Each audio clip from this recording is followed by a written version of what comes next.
میرا مسئلہ گولڈ کا ہے. تقریباً 17-18 سال سے میرے پاس سونا پڑا ہوا ہے, تقریباً 3.5 تولہ. اس پر زکوٰۃ ہے یا نہیں؟ اگر 3.5 تولے سونے کے علاوہ 1 روپیہ بھی آپ کے پاس موجود تھا تو پھر سونے کا نصاب نہیں بنتا, پھر دونوں کو مرج کیا جاتا ہے, دونوں کی ویلیو کو, پھر 52.5 تولہ چاندی کا حساب ہوتا ہے.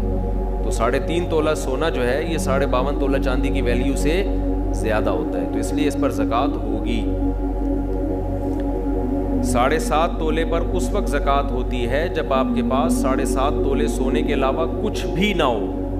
1 روپیہ بھی آپ کے پاس آ گیا نا تو پھر دونوں کو مرج کر کے ان کی ویلیو نکالی جاتی ہے, پھر ویلیو پہ زکوٰۃ ہوتی ہے, گولڈ پہ نہیں ہوتی, پھر ویلیو ہے اس کی, اور ویلیو میں چاندی کی ویلیو دیکھی جاتی ہے جو 52.5 تولہ چاندی.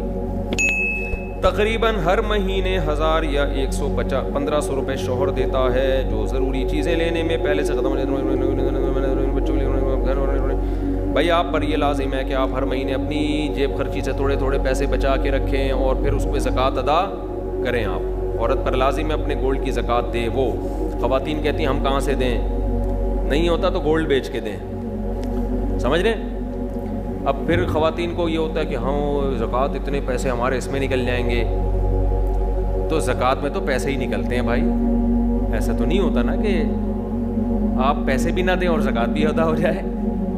سونا جب رکھا ہوا ہے تو اس کا یہ اللہ کی طرف سے حکم ہے, ورنہ تو لوگ غیر مسلم کیا کرتے ہیں, اتنے گولڈ بعض مالداروں نے جمع. چائنا میں ملیشیا میں نے چائنیز کا قبرستان دکھایا تھا. ملیشیا میں میں نے ایک ولاگ بنایا, چائنا کے جو کروڑ پتی لوگ ہیں نا وہ اس قبرستان میں دفن ہوتے ہیں, ابھی بھی یوٹیوب پہ پڑا ہوگا. وہ اتنی دولت کی انبار لے کے دنیا سے جب جا رہے ہوتے ہیں نا تو رو رہے ہوتے ہیں کہ یار کروڑوں روپے ہمارے ہیں اور ہم مر رہے ہیں, کیونکہ پیسہ ہمیشہ جمع کرنے میں لگایا ہوتا ہے, خرچ کرنے کی توفیق ملی نہیں ہوتی. پھر وہ کیا کرتے ہیں, اس قبرستان میں کروڑوں روپے کی قبر خریدتے ہیں.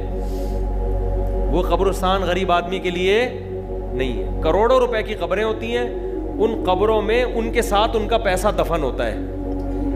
یہ میں نے پورا ولاگ بنا کے ڈالا تھا کہ دیکھ لو عبرت کی آنکھیں, کہ اگر دنیا میں پیسے سے اس گولڈ سے محبت ختم نہیں کی نا تو یہ مرتے ہوئے ختم. ابھی جو پورا بیان یہی چل رہا تھا نا, یہ پھر مرتے ہوئے ختم نہیں ہوتی, پھر مرتے ہوئے دل چاہتا ہے قبر میں لے جاؤں میں کسی طرح. تو اب بحریہ ٹاؤن کا پلاٹ تو قبر میں لے جا نہیں سکتا, تو وہ کہتا ہے بیچ کے پیسہ لے جاؤں میں. تو پیسے میں کیا ہے کہ وہ پھر وہاں لوگوں نے گڑبڑیں شروع کر دیں. جب اتنا پیسہ دفن ہوتا میت کے ساتھ تو چور ڈاکو سرنگ بنا کے قبروں سے پیسہ نکال کے لے جاتے. پھر وہاں قبرستان کی مینجمنٹ نے یہ کیا, کیونکہ وہ تو قبرستان والوں کا بزنس ہے, انہوں نے کہا بھائی یہ مہنگے, یہ بہترین بزنس بتایا میں نے آپ کو, جگہ خریدیں, بولے اس میں صرف مالدار لوگ دفن ہوں گے, قبر اتنے کی ہے, VIP قبر. اور اس میں جناب ڈاکٹر عامر لیاقت کا ایک قبرستان میں بیان کرواتے ہیں آپ شب برات کے موقع پہ, ٹھیک ہے. تو پھر دیکھو اس قبر کی ویلیو دیکھو کتنی ہوگی, تو دبا کے بکے گا وہ, تو قبریں بکیں گی نا, اور آپ بیٹھے بیٹھے کروڑ پتی بن جاؤ گے. خود غریب میں دفن ہو جاؤ, غریبوں کے قبرستان میں. قبریں تو اندر سے ایک ہی ایسی ہوتی ہیں, چاہے مالدار کی ہو یا غریب کی ہو, اندر سے حساب میں کوئی فرق نہیں ہے. تو آپ نے وہ میں نے وہاں بلاگ بنایا. اب کیا ہے کہ وہاں چوروں نے وہ کرنسیاں نکالنا شروع کر دی. پھر انہوں نے یہ حل سوچا اس کا کہ قبرستان کی انتظامیہ نے ایک نئی کرنسی نکالی جو مارکیٹ میں چلنے والی نہیں ہے, لیکن وہ نئی کرنسی آپ کو اس کرنسی کے بدلے میں ملے گی اور وہ آپ کے ساتھ قبر میں دفن. تو میت کو یہ حسرت پوری ہو گئی کہ میں اپنا پیسہ اپنے ساتھ لے کے جا رہا ہوں. تو اس لیے اس دنیا کی محبت دل سے نہ نکالی نا تو بہت ہی برے ہو جاؤ گے. اس لیے خواتین نے گولڈ رکھا ہوا ہے, خوشی خوشی زکوٰۃ دیا کرو, خوشی خوشی. اللہ ہم سے دیکھو گورنمنٹ کو کتنا ٹیکس دیتے ہیں یار, خوشی سے نہیں دیتے, زکوٰۃ سے کئی گنا زیادہ گورنمنٹ ٹیکس لیتی ہے ہم سے, اور اس کے بدلے میں دیتی سوائے نعرے اور سوائے وعدوں کے کچھ بھی نہیں ملتا ہمیں. جتنا ہم گورنمنٹ کو ٹیکس دیتے ہیں نا, کیا اس کے بدلے میں ہمیں فری علاج ملتا ہے؟ بولتے کیوں نہیں؟ کیا تعلیم ملتی ہے؟ گورنمنٹ اسکولوں میں تعلیم تو دیکھ لو, کھڑکیاں ہی نہیں ہیں تو تعلیم کہاں سے ہوگی؟ دروازے نہیں ہیں, ڈیسک نہیں ہے, اسکول ہی نہیں ہوتا بعض دفعہ تو. اور بچوں کے الاؤنس بھی جا رہے ہیں اور سب کچھ جا رہے ہیں. کتنا ٹیکس گورنمنٹ کو لوگ دیتے ہیں, دینا چاہیے, میں منع نہیں کر رہا آپ کو.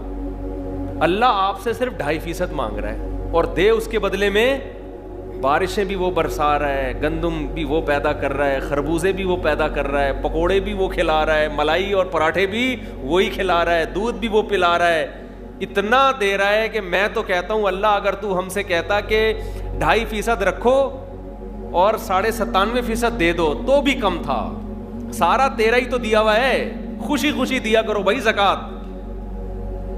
ہمارے شیخ حضرت مفتی رشید احمد صاحب رحمہ اللہ کو ایک دفعہ خیال آیا کہ اپنا سارا پیسہ صدقہ کر دیں, بس صرف تھوڑے سے اتنے پیسے رکھیں جو مہینے میں کھانے پینے کے لیے, گیس بجلی کے بل کے لیے چاہیے, باقی سارا صدقہ.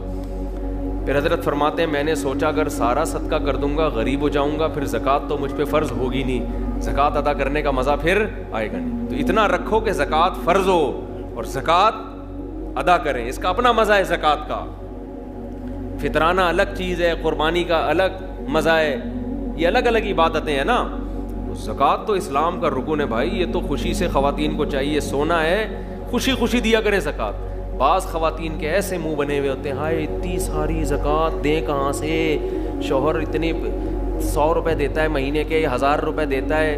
بھائی آپ کو جب پتہ ہے آپ نے زکوٰۃ نکالنی ہے سال میں تو آپ جیب خرچی سے بچانا شروع کریں. نہیں یہ تو سونا بیچیں, بیچ کے کسی انسان کو تھوڑی دے رہے ہیں آپ, کس کو دے رہے ہیں, جس نے اس سونے کو پیدا کیا. اور اللہ تو اتنا غنی ہے, اتنا غنی ہے. دیکھو جب کوئی کروڑ پتی سیٹھ آپ کے گھر میں آ جائے, کسی غریب کے گھر میں, غریب آئے نا اس کو کھلاتے ہوئے آدمی سوچتا ہے کہ ضائع ہی ہو رہا ہے, اس کا آؤٹ پٹ کچھ بھی نہیں نکلے گا, اس کو میں جتنا کھلاؤں گا یہ تھوڑی کھلائے گا, اس کے بعد تو ڈھیلا نہیں ہے. مالدار آدمی کے لوگ خوشی میں دعوت کرتے ہیں, غریب بھی وہ خوب خوب کھانے کھلائے گا, اس کو پتا ہے اتنا بڑا سیٹ ہے یار, اس کو آج کھلا دو, قرضہ لے کے کھلا دو, کیونکہ جب یہ کھلائے گا نا تو پھر یہ بڑا ہٹو بچوں قسم کا کھلائے گا. تو اللہ سے زیادہ مالدار کوئی نہیں ہے بھائی. خزائن السماوات والارض, سارے خزانے اس کے پاس, اور اللہ سے بڑا دل بھی کسی کا نہیں ہے. تو اللہ کہہ رہا ہے 2.5% دے دو, 2.5 کے بجائے 5% دے دو بھائی, 10% دے دو. اللہ لے رہا ہے, اللہ, اس کو ضرورت بھی نہیں ہے. فقہا نے لکھا ہے کتنی خوبصورت بات, ہم جب اصول فقہ پڑھتے ہیں نا اس میں فقہا نے لکھا ہے کہ زکوٰۃ اصل میں جب آپ غریب کو دیتے ہیں تو یہ غریب کو نہیں, یہ کس کو دے رہے ہیں, اللہ کو. غریب اللہ کی طرف سے وکیل بن کے قبضہ کرتا ہے. نہیں آئی بات سمجھ؟ آپ نے پیسے دینے ہیں, کسی کو پیسے دینے ہیں نا, مدد کرنا چاہ رہے ہیں, تو وہ اپنا نمائندہ بھیجتا ہے, یار میں بندہ بائک پہ بھیج رہا ہوں اس کو پکڑا دے. تو آپ اس بندے کو پکڑا دیتے ہو نا, اور فون کر کے بتاتے ہو بھائی میں نے تیرے بندے کو پیسے دے دیے ہیں, اب میں بری ذمہ ہو گیا ہوں, تو جان تیرا بندہ جان. تو دیے اصل میں بندے کو نہیں ہوتے, دیے کس کو ہوتے ہیں, اس آدمی کو. اس بندے کو تو آپ جانتے بھی نہیں, لیکن آپ اس کو اس لیے دے رہے ہو کہ اس نے اس بندے کو اپنا نمائندہ. ارے جب آپ پیزا منگواتے ہو تو بائک والے کو پیسے دیتے ہو نا, بائکیا والے کو, تو کیا بائکیا والے نے پیزا دیا ہے, وہ اس سے پیزا خریدا ہے آپ نے, اس کے پیزے کا بزنس ہوتا تو بائک کیوں چلا رہا ہوتا وہ بھائی. تو اصل میں تو پیزا کمپنی کو پیسے دے رہے ہو آپ, لیکن پیزا کمپنی نے کہا ہے کہ یہاں رش لگانے کی ضرورت نہیں ہے, بائکیا والے کو پکڑا دو, وہ ہمیں ہی دے دے گا. تو آپ بائکیا والے کو جانتے بھی نہیں ہو جو پیزا لے کر آیا, آپ کہہ رہے بھائی تیرا میرا کوئی, مجھے کمپنی نے بولا اس کو دے دو تو میں تجھے دے رہا ہوں, ورنہ میں تجھے کہ جانتا بھی نہیں ہوں. زکوٰۃ میں یہی فلسفہ ہے, ہم نہ غریب کو جانتے ہیں نہ ہماری غریب سے کوئی سلام دعا. اللہ نے کہا مجھے دو, من ذا الذی یقرض اللہ, کون ہے جو مجھے قرضہ دے گا. اور اللہ اس کو قرضہ کہہ رہے ہیں, قرضہ, لون چاہیے, لون. ارے کوئی محلے کا سیٹھ یا ناظم آ کے آپ سے لون مانگے, آپ کا سر پوری دکان آپ کی خدمت میں حاضر ہے.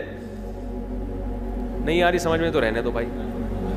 آپ کو پتا ہے یار سیٹھ آدمی لون لے رہا ہے, یہ تو بھاگے گا بھی نہیں, اس کے لیے ان کی کیا ویلیو ہے, بڑھ چڑھ کے دو گے. بعض دفعہ سیٹھ گھر میں پٹوا بھول کے آ جاتا ہے, پیٹرول پمپ پہ کوئی آدمی گیا لینڈ کروزر لے کے پیٹرول ڈلوا رہا ہے, رکشے والا جائے گا نا, رکشے والا, پیٹرول پمپ والا فری میں نہیں دے گا اس کو پتا ہے اگر فری میں ڈال دیا نا یہ واپس پیسے کبھی بھی نہیں دے گا, یہ بھاگ جائے گا. لیکن اگر کوئی علاقے کا ناظم کوئی لینڈ کروزر میں جا رہا ہے, کوئی جناب کوئی بڑی گاڑی میں جا رہا ہے, جیب میں پیسے بھول گیا, پیٹرول پمپ والا کہے گا سر آپ کوئی پیسوں کی فکر نہ کریں, اس کو پتہ ہے یہ اتنا مالدار آدمی یہ پیسے لے کے کہاں بھاگے گا, بلکہ اس سے میرے تعلقات اور اچھے ہو جائیں گے, یہی ہوگا نا, اور اچھے تعلقات ہو جائیں گے. تو اللہ بھائی ہمارے پیسے لے کے بھاگے گا بھی نہیں, معاذ اللہ, نقل کفر نہ باشد, اور اللہ کو ہمارے پیسوں کی ضرورت بھی بالکل بھی نہیں ہے. تو اللہ نے کہا کہ مجھے کون ہے جو قرضہ دے گا, اور اللہ نے بتا دیا میں بڑھا کے واپس کروں گا اس کو. یہ قرضہ میں بڑھا کے, سودی لین دین اللہ سے جائز ہے. اللہ نے اپنے اور بندوں کے لیے سود کو حلال رکھا ہوا ہے, آپس میں سود کو کیا کر دیا ہے, حرام. اللہ نے کہا میرے سے, اور بڑھاؤں گا بھی, تھوڑا سود نہیں لگاؤں گا, بڑھاتا چلا جاؤں گا اس کو میں. تو اس میں تو انسان کو چاہیے دل کھول کے دے. اللہ نے کہا اب عرش پر میرے پاس آ کے مجھے پیسہ پکڑانے کی ضرورت نہیں ہے, گلی محلے میں تمہیں کچھ نظر آ جائیں گے غریب لوگ, فی الحال ان کو پکڑا دو. تو یہ اصل میں غریب آدمی قبضہ کرتا ہے کس کی طرف سے, اللہ کی طرف سے. تبھی تو قرآن کہتا ہے کہ ہمارے نیک بندے جب غریبوں کو کھلاتے ہیں تو ان سے کہتے ہیں لا نرید منکم جزاء ولا شکورا, ہمیں تم سے شکریہ نہیں چاہیے کیونکہ ہم تمہیں نہیں کھلا رہے, اصل میں تو ہم کس کو دے رہے ہیں, اللہ کو دے رہے ہیں. ہمارا اللہ کا لیں گے, تم تو درمیان میں جو ہے نا ایک وکیل بن کے آ گئے ہو, تم تو وکیل بن کے آ گئے ہو. پیزا والے کو آپ نے پیسے پکڑا دیے بائک والے کو, اب آپ کہہ رہے ہیں پیزا ایسا تھا ویسا, وہ کہہ رہا ہے مجھے کیا پتا کیسا تھا, بھائی تو کمپنی میں جا کے کمپلین کر, میں نے تو ان کا پیزا تم تک پہنچایا ہے, تمہارے پیسے وہاں تک پہنچائے. تو غریب بھی یہی کہے گا. اہل ایمان جب غریب کو کھلاتے ہیں کہتے ہیں ہمارا تمہارا کیا, ہم تو اللہ کے لیے تمہیں کھلا رہے ہیں بھائی, اللہ آخرت کی سختی ہم سے دور کرے گا. تو اس لیے خواتین کو بھی چاہیے خوش دلی کے ساتھ زکوٰۃ دیا کریں, کیونکہ خواتین کو بھی جنت میں جانا ہے, ٹھیک ہے نا. یہ جنت اللہ نے صرف آدمیوں کے لیے نہیں بنائی ہے. اور حدیث میں آتا ہے اتقوا النار ولو بشق تمرہ, عورتوں کو خاص اللہ نے خطاب کیا کہ جہنم کی آگ سے بچو, اگرچہ آدھی کھجور صدقہ کر کے. تو صدقہ کیا کریں, کچھ نہیں ہے تو آدھی کھجور صدقہ کر دیا کریں, تو خوش دلی کے ساتھ زکوٰۃ دیا کرو بھائی, ورنہ وہی ہو جائے گا اتنا جمع کر کے پھر ایک دن دل چاہے گا کہ یار یہ سارا مال لے کے میں قبر میں کس طرح سے اتر جاؤں. خرچ کرو. ہم نے تو بڑے علماء کو دیکھا ہے جب عمر بڑھ جاتی ہے تو ویسے ہی سب دے دلا کے کہہ رہے یار ہلکے پھلکے ہی دنیا سے جاؤ, اب جائیدادیں بھی بانٹ دیتے ہیں وہ. لیکن میں آپ کو مشورہ دیتا ہوں پورا مال کبھی بھی نہ بانٹنا, اولاد آج کل بگڑ جاتی ہے. بعض لوگوں نے دل بڑا کر کے سب کچھ بچوں کو بانٹ دیا, جس دن بچوں کو سب کچھ مل گیا اس دن بچوں نے باپ کو ابا سمجھنا چھوڑ دیا. یہ ایسے کیسز سامنے آئے ہیں تو کچھ چیزیں تجربے کی ہوتی ہیں. تو اس لیے بعض دفعہ آدمی بڑھاپے میں میرے بیان سن کے دوسری شادی کا اس کو خیال آتا ہے, لیکن وہ ساری جائیدادیں پہلے تقسیم کر چکا. اب وہ کہے گا اب بچوں سے پیسے کس منہ سے مانگے, بچوں سے کہ بیٹا مجھے پیسے چاہیے, ابا کڈنی کا آپریشن کرنا ہے, ابا دل کا ہم دینے, ابا کہہ رہے ہیں میں نے شادی کرنی ہے, بچے کہتے ہیں یہ نہیں ہوگا. تو اس لیے دل نہ لگاؤ بس پیسے سے, سمجھ رہے ہو.